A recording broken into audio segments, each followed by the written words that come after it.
Ruben Amorim's new 4-4-2 diamond explained. Hello, welcome back. I'm Statman Dave, and today we're going to be diving into Ruben Amorim's new tactics for the new season. If you're new around here, make sure to hit that subscribe button, like the video. But anyway, let's get this party started.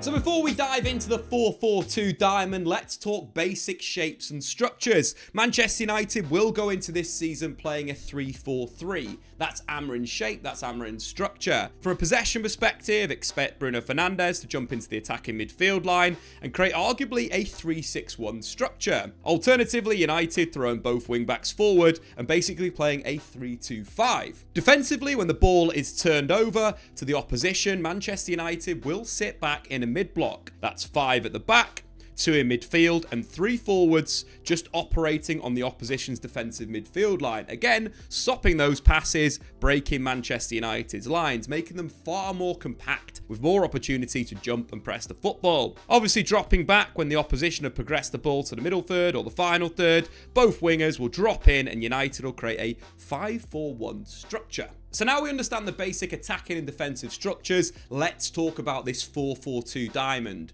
that should really improve Manchester United's pressing when facing a team building out from the back. So we mentioned previously when United are defending in their mid-block, it's the 3 forwards, the 2 central midfielders and the back 5. But the tweak in pre-season has been in kind of these set-piece moves. That is when the goalkeeper has a goal kick or a deep free kick. Let's build our opposition to be building with a back 4, a single pivot. Let's say the 10's dropped in and the 2 players are super kind of wide. So how United have evolved in pre-season, and we saw it a little bit at the back end of last season, is they're moving to a 4-4-2 diamond pressing structure. For me, this is very, very good. This is an adaptation from Ruben Amorim since moving to the Premier League. This is what Arsenal and Manchester City do. 2 of the best teams in stopping you playing out from the back, both possession-based teams, but the start of being dominant in a possession sense is being able to stop the opposition playing out from the back. So with Manchester United, how this now looks is the middle forward, Mason Mount at the start of the season, which probably will be Benjamin Sesko at the back end of the year, sits on the opposition number 6. That is their job, to stop this player getting the ball, getting turned and playing forward. A key thing when stopping possession shapes is that manner. Then what we tend to see is both of the wide forwards sitting quite narrow. Previously with Manchester United, what we saw last season was more the left winger dropping back to a wide position, the 2 central midfields pushing up. We saw Amad Diallo moving into kind of the second band of 4, and the striker and one of the attacking midfielders sat in this sort of situation. Again, a decent pressing structure. The ball goes out wide, you can press, you can jump, but there is a little bit of issue there for me in terms of certain moments. What United have started to do really well in pre-season, what I really like, is how the shape's looking. We'll go back to that example I said before. So Mason Mount, the striker, sitting on the opposition's number 6. The 2 wide forwards being the strikers in the shape. The left-sided central midfielder moving into a diamond position, the DM dropping into the middle, and again, the far side or the right-sided player, Amad Diallo, sitting a little bit more narrow. What this means for Manchester United is they're going to be far better in terms of pressing the football, knowing that the option into the 6 is done, the option into either of the centre halves is really closed off by United's 2 forwards. The out ball can be dealt with the outside of the diamond. Again, there's quite a big transition moment there, or transmission moment, when the ball gets played over. There's enough time for those 2 players to work out and press the fullback, and again the diamond will shift over. This shape and structure is very, very good, and I like that Amorim's doing this. Again, Manchester United usually move into this 4-4-2 diamond shape when the opposition are in a kind of set piece move. Again, we do still see United pressing high with the Pentagon at certain times, and we'll look at some examples of that in a bit, but this 4-4-2 diamond shape is really good in stopping teams, and it is adaptation. You've got your wing back jumping into a diamond structure, your right-sided centre back moving out, one of your centre mids dropping to DM, the other one moving into a wide area, your 2 wide forwards being aggressive first pressers and your striker dropping into the opposition's number 6. That's why I quite like Mason Mount in that position for certain games. Think teams that do build out from the back, your Cities, your Arsenals. Having Mason Mount as a bit of a false 9 that his job is basically to press the opposition's number 6 to stop them building is super important. And for Manchester United, let's say if they are, building with 3 central midfielders, all that is the DM being quite aware in terms of could jump at certain times, or for example Fernandes moving in, and so forth. But I really like the new structure for Manchester United. So let's have a look at it in action against West Ham from pre-season. We can clearly see the shape that we're talking about here. Amad Diallo high on the right-hand side.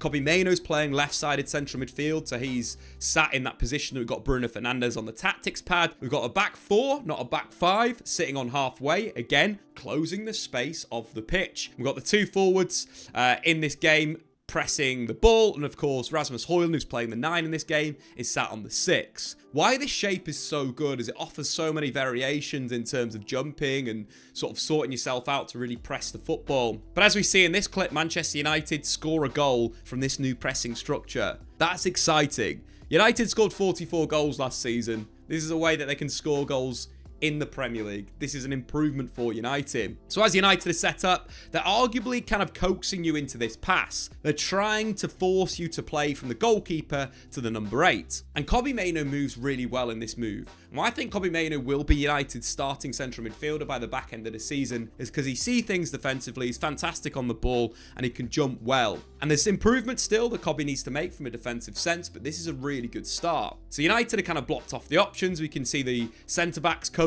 by Cunha's pressure. Bruno Fernandes is ready to press the other centre-back. The option to the 6 is gone. And Kobbie's obviously sat on the player that's a little bit wider. And this is really good. Again, as soon as the pass is played, Mainoo jumps, he steps in and wins the ball back in a really dangerous position. Why this shape is so effective is as soon as you've won the ball back, you've arguably got 3 players ahead of the ball. The player that sat on the opposition 6 and the 2 forwards. And straight away, Mainoo looks to Bruno Fernandes, takes one touch, and the finish is fantastic into the top left side of the goal from his view. Brilliant goal, brilliant finish. But it all comes back from that 4-4-2 setup, that diamond that we spoke about on the tactics pad. And I think United will adapt it in certain games. Let's say the build-up slightly different. Let's say the opposition are building maybe with a double pivot, with a 10 a little bit higher.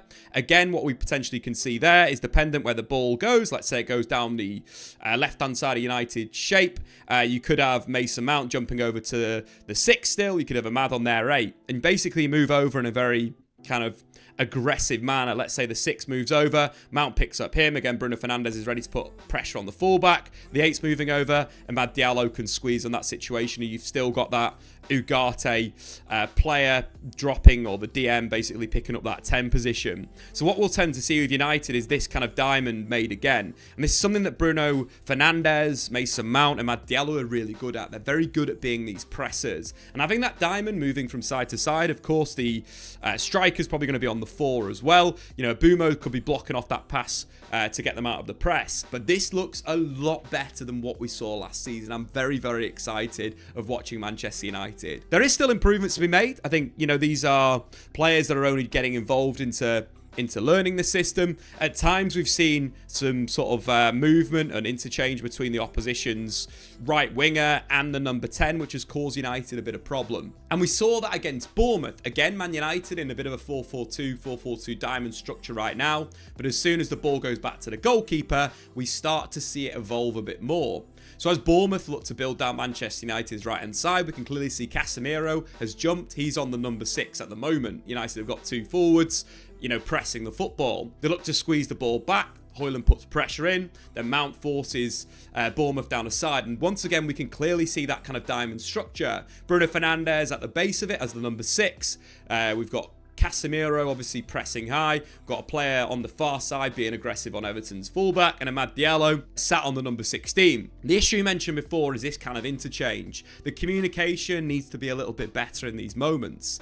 Either the left-sided centre-back jumps in this area and sticks onto the opposition's right attacker, or Bruno Fernandes drops and lets Billing go behind him and moves off him. As the ball's played into his feet, got a little bit of space and time for the opposition to drop in and get turned, and again, they're through. This needs to become a little bit more robotic in decision making. If the opposition's winger drops in, the DM of the shape jumps in, instantly gets on that, and then the fullback or the outside centre half deals with the player moving forward. One of the big things I think with United as well, I don't massively like Casemiro and Bruno in these moments. I think both players are brilliant in their own right in these pressing structures, but you'd say Bruno is definitely better being the aggressor in this diamond, and Casemiro is probably better at being the guy sitting at DM. With them as a pairing in midfield, there can be problems here where Bruno's a bit deeper and Casemiro's high. That's why I'd like Kobbie Mainoo or Ugarte maybe partnering one of them this season in the Premier League. But again, it's a good start. I think the shape is very good, and getting a little bit more robotic does take time. What if you could win up to £500,000 just by picking one team to win in the Premier League each week? Get the William Hill app to enter the ultimate free-to-play prediction game, Final One Standing.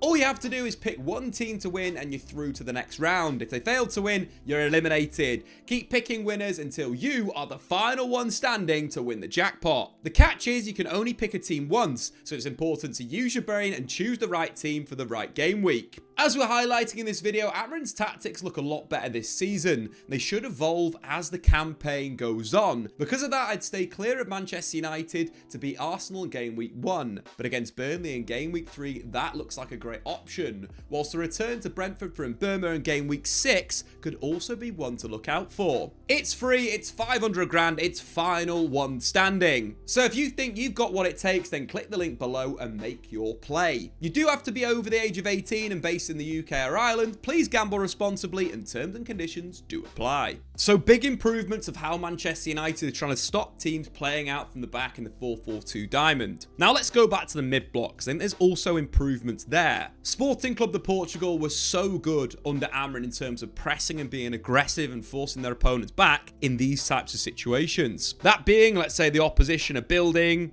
from the back, they're playing down their left-hand side, they play to the fullback, and then they go backwards. One of the big things with Amorim Sporting was as soon as that backward pass goes, they're so aggressive to step up the pitch.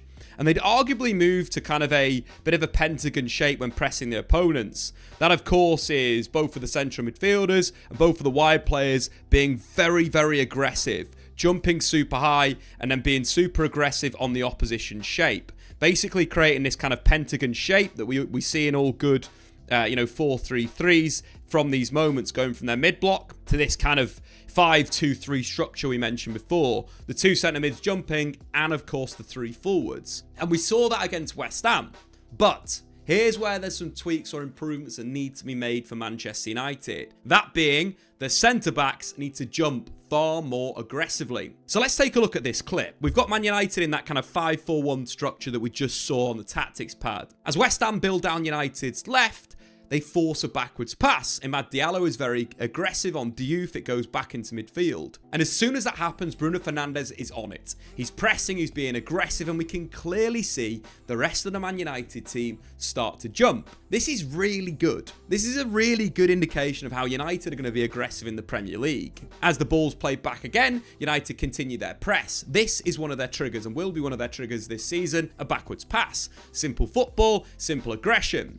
But as United get to the final third, we can start to see that they've got a really good, number of players around the football. You could argue that United nearly outnumber West Ham in building here. It's basically a 5-on-4 plus the goalkeeper. If we consider that the number 5's probably taken out the game with how United's structure's so kind of narrow. I like this a lot. The only issue here is Thomas Souček. You can see number 28 just coming into the shot from the left-hand side of the screen. The issue here is somebody in United's backline has to jump. Going back to the tactics pad, what we see here is, for example, Thomas Souček, we've got him as number 11 on the tactics pad right now. He's the player that's the concern, that if he moves into that area, Lenny Yoro's got to go with him. United need to be man for man in certain moments when pressing in this shape. Think Atalanta under Gasperini. They were so good in these moments. So what we're saying here is if, for example, United have forced the oppositions kind of super deep, you're in an uncomfortable position, you're getting pressed, you've got basically all of your options covered, you've got this kind of pentagon press, as we say, the two DMs and picking.